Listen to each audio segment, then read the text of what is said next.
I'm Laurah Norton, and this is One Strange Thing, the show where we search the nation's news archives for stories that can't quite be explained.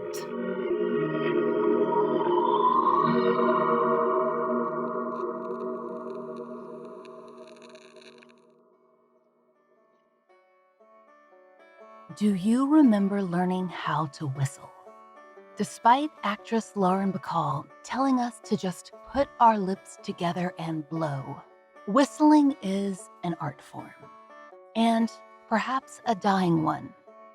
After all, when's the last time you heard someone walking down the street just whistling a tune?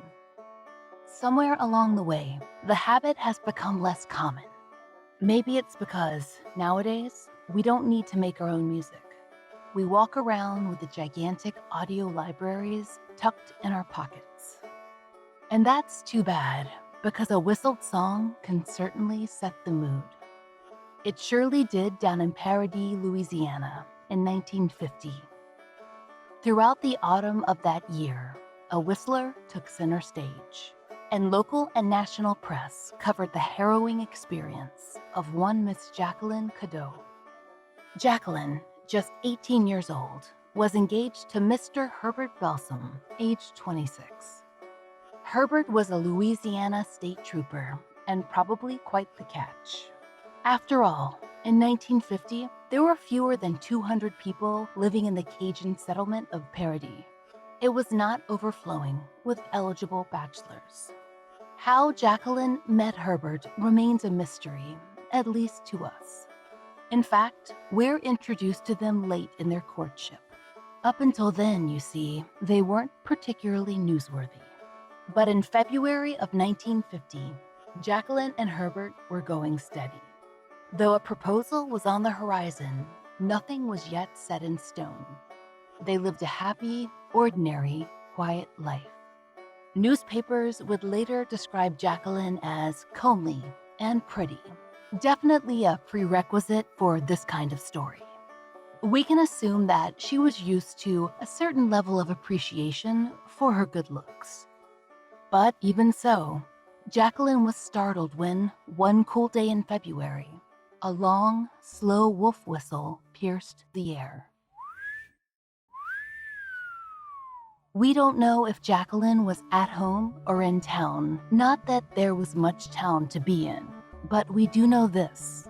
Once the wolf whistling started, it didn't stop. It was hard to believe that anyone in Paradis would be so bold. And Jacqueline herself couldn't spot any likely suspects. According to the St. Petersburg Times, Jacqueline had previously attended a convent-run school over in New Orleans. Her alma mater wasn't the sort of place where funny business happened. No hanging around with boys, and certainly no stalkers or serial harassers or the like. Then again, she did manage to meet her state trooper in New Orleans. So convent life hadn't isolated her entirely. But if someone in New Orleans had really wanted to bother her, it would have been more convenient to skip the car ride to Paradis and do it while she was still in school. For whatever reason, it was after her return to tiny Paradis that the whistler appeared. Or, more accurately, didn't appear. We'll say that he made himself known. No matter how she tried, Jacqueline couldn't pin down exactly where the sound was coming from. And day after day, the whistling followed her. The Daytona Beach Morning Journal interviewed the local county sheriff, Liv Fallon, and he said the Cadow family had repeatedly reported the strange phenomenon. It seems their concerns were not taken seriously. But then one evening, the Cadows called about a prowler. Someone was stalking around outside in quiet Paradis, and that same someone had, quote, entered their home. That's what Sheriff Fallon told the Morning Journal, and he said that he was aware of the wolf whistling. Were there signs of a break-in? How was the prowler spotted? No one ever explains, and apparently, law enforcement had no leads. Yet, according to Jacqueline and her mother, the phantom whistler kept at it, every day, through the spring and into the summer. It was certainly annoying, But Jacqueline wouldn't let that stop her celebration, because in August, she announced her engagement to State Trooper Herbert Belsom. While odd, this little story of a persistent catcaller and an engagement wouldn't be worth our exploration, except for one strange thing. Once the happy news was public, the Phantom Whistler changed his tune dramatically. Now, the Phantom was whistling a funeral dirge. Where Jacqueline went, the tune followed, as if she was a one-mourner procession. And according to the Daily Illini, the Whistler didn't stop there. After Jacqueline's engagement became public knowledge, the Cadows told police that they'd begun to receive phone calls, and not from happy relatives, but from a man that could only be the Phantom Whistler. It seems he'd found his voice. Like the whistling, the phone calls were ongoing. Multiple outlets reported that the Phantom once made the following threat to Mrs. Cadow, who was unlucky enough to pick up the receiver. "Your daughter will never marry Herbert. I'll kill her. And if I don't get her, then I'll get your little boy, Mickey." Mickey, the youngest sibling in the family, was just 5 years old. The Reading Eagle quoted another call, also answered by Jacqueline's mother. "I'll kill her. I'll stick a knife in her. Your daughter will never marry Herbert." Based on the sudden involvement of state law enforcement that followed that call, we can assume that future bridegroom, Trooper Belsom, was not pleased. And what about Paradis? The Cadows' neighbors, all 190-ish of them, they weren't sure what to think. Was there truly a stalker, one who the St. Petersburg Times suggested was too canny for police? Or was someone merely playing a prank, although a vicious one, on a local family? The Tipton Daily Tribune declared that, quote, "The people of Paradis say they know who the Whistler is, but that it is a private matter. They plan to take care of things in their own way." Of course, that article also called them all laconic Cajuns and included the following quote from an unnamed townsman.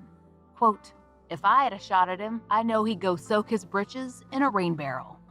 But despite it all, Paradis was ready enough to gather for Jacqueline's bridal shower, engagement party, and other festivities, even as the Whistler ramped up his harassment. The wedding date grew closer, and the threats got more specific.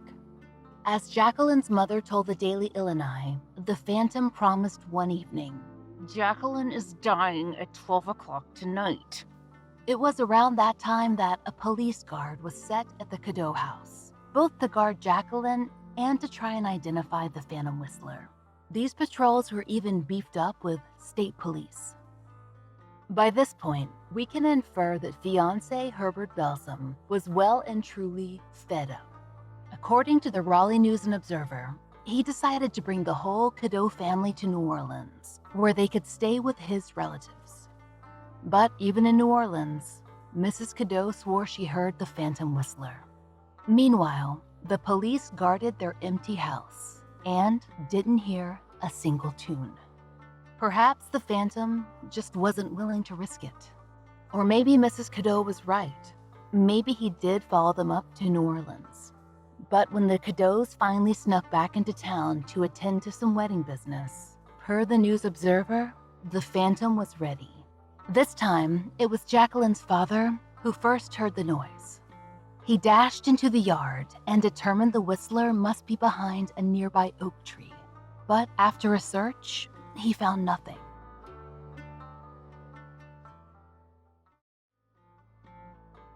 People from nearby towns had taken to driving by the Cadow home, hoping for a peek at the Phantom. And as for Jacqueline, she'd begun to suffer from nervous attacks. At one point, she fully collapsed, claiming that she heard the whistling. A doctor was called. "I don't know what I'm going to do," Jacqueline told the Raleigh Observer. "I've lost 18 pounds because of this thing." Jacqueline was certainly afraid. But if the phantom whistler was trying to force her to call off the wedding, he was in for a disappointment. Multiple news outlets reported Jacqueline's promise. "I'll marry Herbert if the police have to walk me up that aisle." But by late September, it seemed like law enforcement might not oblige her. After many uneventful guard shifts at the Cadow home, the tone of official statements had begun to change. On September 21st, a little over a week before the scheduled wedding date of October 2nd, the Reading Eagle quoted a representative from the state troopers. Quote, "We are convinced it is the work of a prankster." He then indicated that the state police would no longer be assisting. And then Sheriff Viall told the Eagle, quote, "The family doesn't seem to have any enemies. It's either a crazy person or someone close to the family that we don't know about." But by September 25th, the sheriff seemed to agree with the state patrol. He met with the Cadow family, and then he addressed the press. After his speech, the wide-eyed journalists had plenty to print. The Monroe Morning World started things off hot. "Whistler is declared hoax."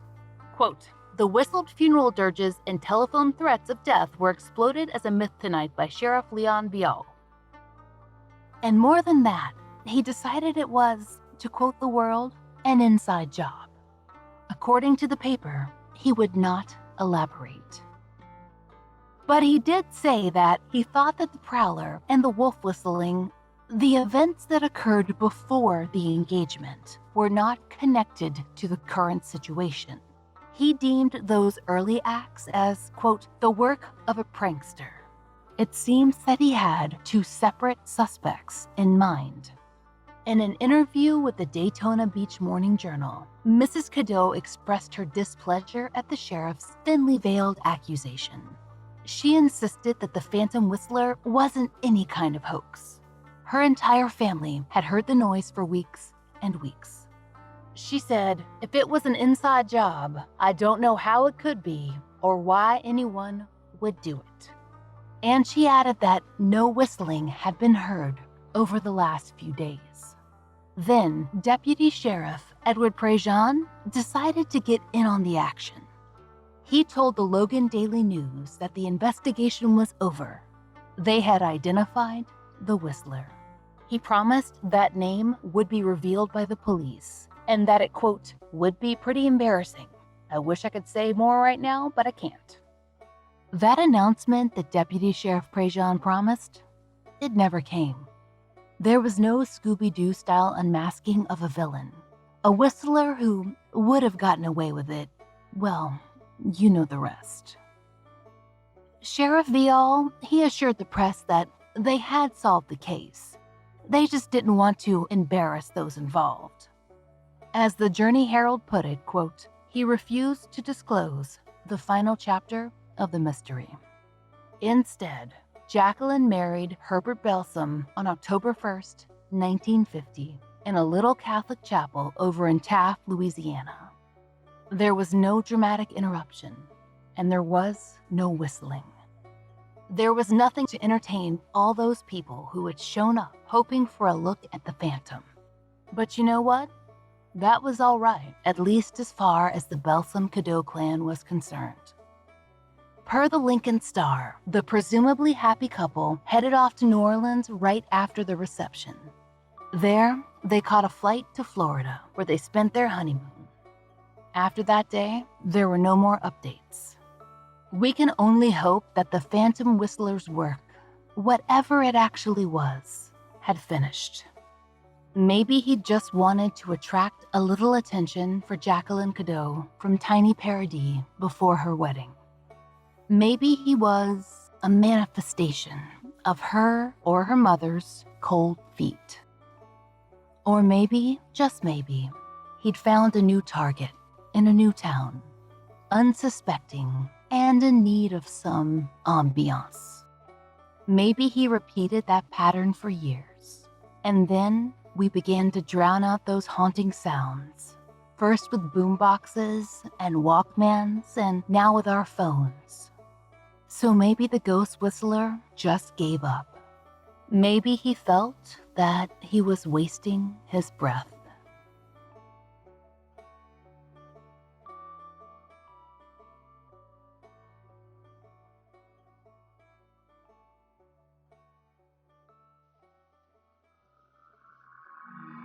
We hope you'll join us next time for another real-life story from the fine print of America's local papers, from the lives of regular people, just like you and me, except for one strange thing.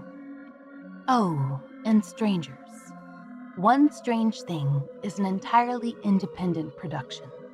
To support the show and to hear more of the entirely true and enticingly peculiar, join us over on Patreon.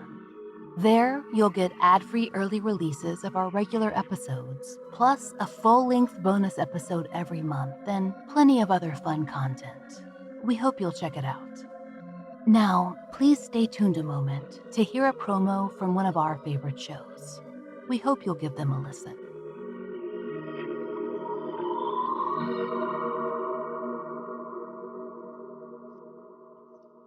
Hello everyone, this is Bryan Worters, host of the true crime podcast, The Trail Went Cold. If you grew up watching the classic television show Unsolved Mysteries, then this is the podcast for you. Each week, I profile a new unsolved murder or missing persons case and share all the baffling details. Afterward, I provide my own personal analysis and theories about what might have happened. This is a show for true crime buffs who are fascinated by cold cases and love to discuss them and pick them apart in an attempt to figure out the truth. So be sure to check out our podcast to learn about some truly bizarre unsolved mysteries where the trail went cold.